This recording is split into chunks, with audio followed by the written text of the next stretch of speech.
sou a de Germe, né? E hoje eu tenho uma missão aqui nessa igreja, né? Representando a missão Bahia Norte, a missão que me foi confiada de entregar um certificado a essa igreja. Amém. Certificado! Coisa muito chique, né? Vocês observaram que a campanha hoje é por uma igreja, o que mesmo? Acolhedora. O que queria ser uma igreja mais acolhedora, irmãos? O certificado está aqui prontinho para ser entregue a essa igreja através das pessoas que estão aqui comigo. A partir de hoje, essa igreja tem uma missão de vida plena, de oração intercessória, de devoção, de evangelismo. Né? Vocês já observaram os cartazes que estão aí? Isso nos faz um chamado individual.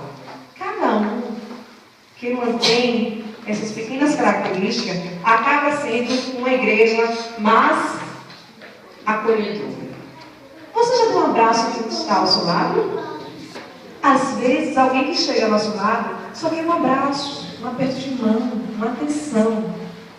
E essa igreja hoje está recebendo esses 4 selos, né? Ela vem somando a cada etapa um selo. O selo branco, o selo azul, o selo prata e o selo ouro. O selo ouro já é o selo maior, que é o lançamento desse projeto. Então, a partir de agora, essa igreja ela tem a responsabilidade de receber bem e de acolher quem chega. Saber como é que está, né? Não ser invasivo, não ser, assim, vamos dizer,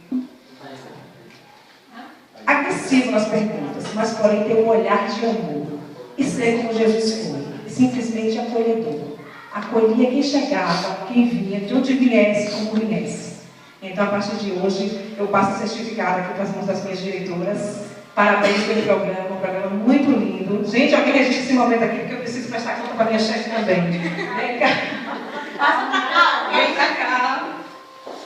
Aqui é um resumo de que está sendo feito. E eu também quero parabenizar uma equipe linda, brilhante, que está aqui conosco hoje, a equipe de recepção, que é o coração dessa igreja acolhedora. Vem cá, recepção, esse povo lindo que pede amarelo. Eu quero vocês aqui comigo, porque esse mérito também é de vocês. Porque vocês têm primeiro ter contato com a recepção na chegada do